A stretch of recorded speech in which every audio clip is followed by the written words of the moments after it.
కాసేపట్లో command control room కు చేరుకోబోతున్నారు Telangana CM Revanth Reddy. సినీ ప్రముఖులతో భేటీ కాబోతున్నారు ఆయన. గత కొద్ది రోజులుగా సినీ ఇండస్ట్రీలో నెలకొన్న వివాదాలపై తీవ్రంగా చర్చించనున్నట్లు తెలుస్తోంది. ఈ సమావేశంలో బెనిఫిట్ షో అదేవిధంగా ధరల పెంపుపై చర్చించబోతున్నారు. కమాండ్ కంట్రోల్ రూమ్ కి సినీ ప్రముఖులు ఇప్పటికే ఒక్కొక్కరుగా చేరుకుంటున్నారు. ఇప్పటికే త్రివిక్రమ్, అల్లు అరవింద్, కొరటాల శివ, పలువురు దర్శకులు, నిర్మాతలు సమావేశానికి హాజరు కాబోతున్నారు. ప్రెసెంట్ కమాండ్ కంట్రోల్ సెంటర్ దగ్గర మా స్పెషల్ కరెస్పాండెంట్ సునీల్ లైవ్ లో సిద్ధంగా ఉన్నారు. Good morning Sunil. గత కొన్ని రోజుల నుంచి అటు సినీ పరిశ్రమకి ఇటు తెలంగాణ సర్కార్కి మధ్య జరుగుతున్నటువంటి వివాదాలు చూస్తున్నదైతే పుష్ప 2 బెనిఫిట్ షో తర్వాత ప్రీమియర్ షో తర్వాత జరిగినటువంటి ఘటనలు, ఆ తర్వాత రెండోసారి విచారణ జరిగిన తర్వాత దిల్ రాజు రంగప్రవేశం చేసిన తర్వాత తీసుకున్నటువంటి ఫస్ట్ స్టెప్ అని చెప్పుకోవచ్చు. ప్రభుత్వానికి సినీ పరిశ్రమకి మధ్య సఖ్యత కుదిర్చే ప్రయత్నంలో భాగంగా ఈరోజు మీటింగ్. డీటెయిల్స్ ఏంటి? కాసేపట్లోనే కమాండ్ కంట్రోల్ సెంటర్లో సినీ ప్రముఖులందరూ కూడా సీఎంతో భేటీ కాబోతున్నారు. ఈ సమావేశంలో సీఎంతో పాటు డిప్యూటీ సీఎం బట్టి విక్రమార్క, మంత్రులు కూడా అంటే సీనియర్ మంత్రులు ఉత్తమ్ కుమార్ రెడ్డి, అదేవిధంగా కోమటిరెడ్డి వెంకటరెడ్డి, దామోదర్ రాజకృష్ణ కూడా ఈ సమావేశానికి హాజరు కాబోతున్నారు. ప్రధానంగా సంధ్యా థియేటర్ తొక్కిసలాట ఘటన తర్వాత సినీ ఇండస్ట్రీకి ప్రభుత్వానికి మధ్య దూరం పెరిగింది అని చెప్పేసి ఆరోపణలు ఉన్నాయి. ఆ ఆరోపణలన్నిటికీ కావచ్చు, విమర్శలు కూడా అంటే ప్రభుత్వం సినీ ఇండస్ట్రీని పక్కన పెట్టింది,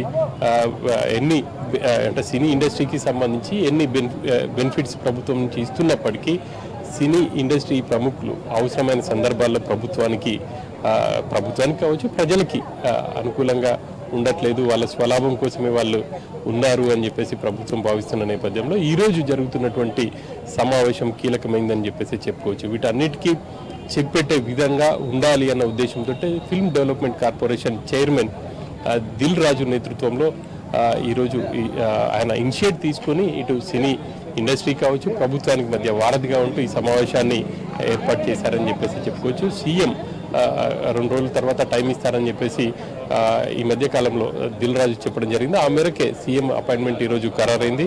మరి కాసేపట్లోనే ఈ భేటీ ప్రారంభం కాబోతుంది అనే చెప్పాలి. ఇక సంధ్యా థియేటర్ ఘటన తర్వాత సీఎం చాలా సీరియస్గా సినీ ఇండస్ట్రీపై కామెంట్ చేశారు. అంటే ఒక వ్యక్తి టార్గెట్ కాకుండా ఇండస్ట్రీకి సంబంధించినటువంటి పెద్దలు కూడా ఈ ఇష్యూలో ఇనిషియేట్ తీసుకోలేదు, ఇనిషియేట్ తీసుకుని ఉంటే ఇంత దూరం వచ్చేది కాదు అనేది పదే పదే ఆయన చెప్తూ వస్తున్నారు. ఇక ఆ రోజు తొక్కిసలాటలో రేవతి అనే మహిళ మృతి చెందింది. ఆమె కొడుకు చావు బతుకుల మధ్య హాస్పిటల్లో చికిత్స పొందుతున్నాడు. అదే సమయంలో అంటే ఆ ఘటన జరిగిన వెంటనే సినీ ఇండస్ట్రీ రంగంలోకి దిగి ఆ మహిళకు సంబంధించి ఎక్స్గ్రేషియా ఇవ్వడం కావచ్చు, ఆ బాలుడి వైద్యానికి అవసరమైనటువంటి తక్షణ చర్యలు తీసుకుంటే బాగుండేది. కానీ ఇండస్ట్రీ పెద్దలు వాటిని విస్మరించారు అన్న ఆరోపణలు అయితే ప్రధానంగా ఉన్నాయి. ఆ క్రమంలోనే అసెంబ్లీలో ఏదైతే దిల్ రాజు ఎంటర్ అయిన తర్వాతే ఒక యాంగిల్ మనకి కనిపిస్తోంది, కొత్త కోణం అనేది మనకు కనిపిస్తోంది. ఏదైతే అసెంబ్లీ సాక్షిగా చెప్పారు సీఎం రేవంత్ రెడ్డి, ఇప్పటి నుంచి ఎటువంటి సినిమాలకు కూడా బెనిఫిట్ షోలు కానీ టికెట్ రేట్లు పెంచడం కానీ జరగదు అని. మరి ఈ రోజు ఈ సమావేశం తర్వాత తీసుకున్నటువంటి నిర్ణయాన్ని వెనక్కి తీసుకునే అవకాశం ఏమన్నా కనిపిస్తుందా? మనం ఒక అంశాన్ని ప్రధానంగా చూడాల్సి ఉంటుంది ఆశ. రేవంత్ రెడ్డి సీఎం అయ్యాక సినీ ఇండస్ట్రీ పెద్దలందరూ కలిసి సీఎంని కలిసినటువంటి సందర్భం లేదు. సంవత్సర కాలం పూర్తి అయిపోయింది. ఒక్కొక్కరుగా ఇండివిజువల్గా కలిశారు. వాళ్ళకున్నటువంటి సమస్యలు కావచ్చు, వాళ్ళకున్నటువంటి సినీ అవసరాలు అంటే ప్రధానంగా టికెట్ల పెంపు, బెనిఫిట్ షోలకు సంబంధించి కలిసిన సందర్భాలే ఉన్నాయి. కానీ యూనిటీగా వెళ్ళి కలిసిన సందర్భం మొదటి సందర్భం అనే చెప్పాలి. ఇక మనం చెప్పుకుంటే ఫిల్మ్ డెవలప్మెంట్ కార్పొరేషన్ చైర్మన్గా దిల్ రాజును కూడా ఈ మధ్య కాలంలోనే ఎంపిక చేశారు. కానీ అంతకుముందు ఎవరో ఒకరు ఇనిషియేట్ తీసుకొని ఈ సమావేశాన్ని ఏర్పాటు చేసి ఉంటే బాగుండేది. కానీ అటువంటివి ఏవీ జరగలేదు. సీఎం చేసినటువంటి వ్యాఖ్యల తర్వాత వాళ్ళందరూ కూడా యూనిటీగా ఒక తాటిపై వచ్చి ఈరోజు సమావేశానికి హాజరయ్యారని చెప్పాలి. ఇక గతంలో రవీంద్ర భారత్లో సీఎం చేసిన కామెంట్స్ కూడా చూసాం మనం.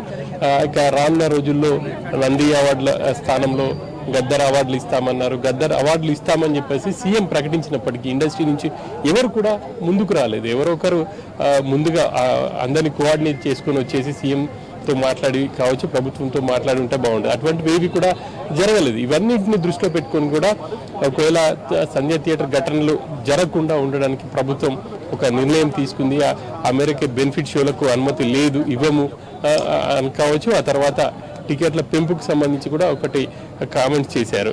ఇక ఈరోజు ప్రధానంగా వాటికి సంబంధించి చర్చ కంటే కూడా అసలు సినిమా ఇండస్ట్రీ అంతా ఒక యూనిటీగా ఉంది. రానున్న రోజుల్లో ప్రభుత్వం తరపు నుంచి ఇండస్ట్రీ కూడా సహాయ సహకారాలు అందిస్తుంది.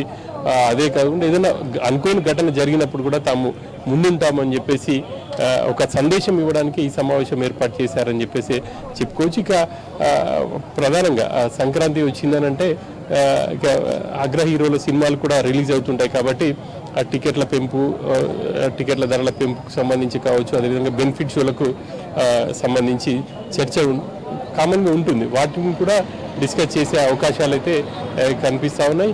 మొత్తానికైతే ఈ భేటీ సినీ ఇండస్ట్రీ అంతా కూడా ఒక యూనిటీ పై ఉంది.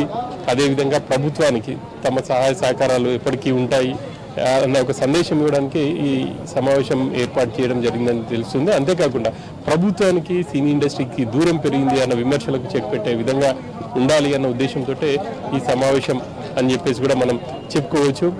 ఇక మనం ఈ మధ్య కాలంలో సునీల్, నిర్మాతలతో పాటు కొంతమంది యాక్టర్స్ కూడా రాబోతున్నట్టు తెలుస్తోంది. మనం ఫస్ట్ నుంచి చూస్తున్న ఇది జరుగుతుంది మెగా ఫ్యామిలీలో. అల్లు ఫ్యామిలీకి సంబంధించినప్పటికీ కూడా మెగా ఫ్యామిలీ అనేది కీ రోల్ కదా. మనకి దీనికి సంబంధించి చిరంజీవి కానీ ఎప్పుడు బయటికి రావడం, దీని గురించి మనం ఎప్పుడు చూడలేదు. ఈ రోజు మీటింగ్ అయినా సరే చిరంజీవి హాజరు కాబోతున్నారా? మెయిన్ యాక్టర్స్ లో ఎవరెవరు హాజరు కాబోతున్నారు? ఇప్పటికే ఇండస్ట్రీలో బడా నిర్మాతలు అనుకున్న వాళ్ళందరూ కూడా హాజరయ్యారు. దర్శకులు కూడా వచ్చారు. రాఘవేంద్రరావు వాళ్ళు, అరవింద్తో పాటు కళ్యాణ్, అదేవిధంగా మరికొంతమంది నిర్మాతలతో పాటు దర్శకులు కూడా అవి చేశారు. ఇక నాగార్జున కూడా వచ్చారు. నాగార్జునకు సంబంధించి కూడా మనం చూసాం. ఆయన సంబంధించి కన్వెన్షన్ FTLలో ఉందని చెప్పేసి హైడ్రా అధికారులు కూల్చివేశారు. ఆ తర్వాత మొదటిసారిగా ఆయన సీఎంని కలబోతున్నారు. ఆయన ఈరోజు వస్తారా లేదా అన్నది కూడా ఒక డిస్కషన్ అయితే ఉండింది. కానీ ఆయన కూడా ఈరోజు సీఎంతో భేటీకి అయితే రావడం జరిగింది. ఇటు నాగార్జున కూడా గతంలో తన కన్వెన్షన్కి సంబంధించి కూడా రెగ్యులరైజ్ చేసుకునేందుకు విశ్వ ప్రయత్నాలు చేశారు. కానీ ఈ ప్రభుత్వం అధికారంలోకి వచ్చిన తర్వాత దాన్ని కూల్చివేయడం జరిగింది. ఆ క్రమంలో కూడా సినీ ఇండస్ట్రీపై ప్రభుత్వం కక్ష కట్టింది అన్న విమర్శలు తీవ్ర స్థాయిలో వచ్చాయి. కానీ వాటిని అన్నింటినీ ఏవి కూడా ప్రభుత్వం పట్టించుకోలేదు. ఇష్యూ బేస్డ్గానే ప్రభుత్వం ముందుకు వెళ్ళిందనే మనం స్పష్టంగా చెప్పుకోవచ్చు. ఇక అది అట్లాగే కంటిన్యూ కావడం కరెక్ట్ కాదు అన్న ఉద్దేశంతో దిల్ రాజు రంగంలోకి దిగి ఈరోజు ఇండస్ట్రీలో ఉన్నటువంటి పెద్దలందరితో మాట్లాడి, ఇటు దర్శకులు కావచ్చు, నిర్మాతలు, హీరోలతో మాట్లాడి ఈ సమావేశాన్ని ఏర్పాటు చేశారని చెప్పాలి. ఇక మనం చూస్తున్నాం ఇక ఇండస్ట్రీలో అంటే ప్రధానంగా చిరంజీవి కావచ్చు, అదేవిధంగా అక్కినేని నాగార్జున ఫ్యామిలీ, దగ్గుపాటి ఫ్యామిలీ, మోహన్ బాబు ఫ్యామిలీకి సంబంధించి ఇప్పటికే ఆయన కుటుంబ తగాదాలతో ఆయన కొంత ఈరోజు ఈ సమావేశానికి రాలేనట్టుగా మనం చెప్పుకోవచ్చు. ఇక మిగతా వాళ్ళందరూ కూడా ఈరోజు హాజరయ్యారు. 30 మందికి పైగా ఎంపిక చేసినటువంటి ఇండస్ట్రీ ప్రముఖుల్ని ఈరోజు హాజరవుతున్నట్టు తెలుస్తూ ఉంది. ఇక ఈ భేటీ తర్వాత ఎటువంటి నిర్ణయాలు వెలువడతాయని చూడాలి. బెనిఫిట్ షోస్ కావచ్చు, అదేవిధంగా ధరల పెంపుకు సంబంధించి ఎటువంటి వాటికి సంబంధించి ఏమైనా ప్రకటన ఉంటుందా, లేకపోతే ఇండస్ట్రీ అంతా ఒకే యూనిటీపై ఉన్నాం, సీఎంతో కలిసేందుకే వచ్చామని చెప్పేసి ఆ మెసేజ్ ఇవ్వడానికే ఈ సమావేశం అని చెప్పేసి ఏం ప్రకటన చేస్తారు అనేది కూడా చూడాలి. మనం చూసాం వర్షాకాలంలో పెద్ద ఎత్తున వరదలు వచ్చిన సమయంలో కూడా ఇండస్ట్రీ నుంచి చాలామంది సీఎం సహాయ నిధులు ఇచ్చారు. కానీ ఇండస్ట్రీ తరపు నుంచి పెద్ద ఎత్తున ఒక యూనిటీగా వచ్చినటువంటి సందర్భం అయితే మనకు కనిపించట్లేదు. ఇక రానున్న రోజుల్లో ఇటువంటి వాటన్నిటికీ చెక్ పెట్టేందుకు ఎలా ముందుకు వెళ్ళాలి, ఒక ప్లాట్ఫామ్గా ఫిల్మ్ డెవలప్మెంట్ కార్పొరేషన్ ఒక ప్లాట్ఫామ్గా అందులో ఉన్నటువంటి ప్రముఖులందరూ ఒకే వేదికపై ఉండి ప్రభుత్వానికి తమ మద్దతు కావచ్చు, సహాయ సహకారాలు అందించే విధంగా ఈ సమావేశం ఉండబోతుంది. అదేవిధంగా సినీ రంగం ప్రస్తుతం ఎదుర్కొంటున్నటువంటి సమస్యలు కావచ్చు, వాటన్నిటిని కూడా ఈరోజు ఇటు సీఎం ముందు ఉంచబోతున్నారు. ఆ తర్వాత ప్రభుత్వం ఎటువంటి నిర్ణయం తీసుకుంటుంది అనేది చూడాలి. ఇక మనకున్నటువంటి సమాచారం మేరకు సంక్రాంతి రాబోతుంది. సంక్రాంతికి హీరోల సినిమాలు కూడా ఖచ్చితంగా రిలీజ్ అవుతాయి. కాబట్టి ఆ రిలీజ్కి సంబంధించి ప్రీమియర్ ఇటు బెనిఫిట్ షోలకు కావచ్చు, ధరల పెంపుకు కూడా సీఎం ముందుంచే అవకాశాలు ఉన్నట్టు తెలిసింది. ఇక మరి వాటికి సంబంధించి ప్రభుత్వం నిర్ణయం ఎలా ఉండబోతుంది అనేది చూడాలి.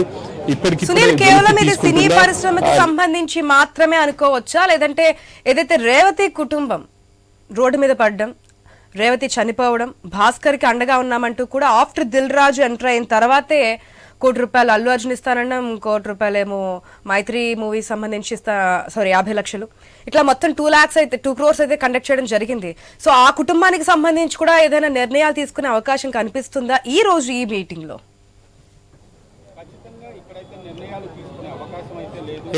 రేవతి కుటుంబానికి సంబంధించి ఇప్పటికే సినీ అంటే ప్రముఖులు కొంతమంది వాళ్ళకి ఎక్స్గ్రేషియా కూడా ఇచ్చారు. నిన్న అల్లు అరవింద్ దిల్ రాజుతో కలిసి వెళ్ళి కూడా ₹1 కోటి చెక్ అందించడం జరిగింది. మరోవైపు ఇప్పటికే మంత్రి కోమటిరెడ్డి తన కొడుకు పేరు మీద ఉన్నటువంటి ఫౌండేషన్ మీద కూడా ₹25 లక్షల కూడా ఇచ్చారు.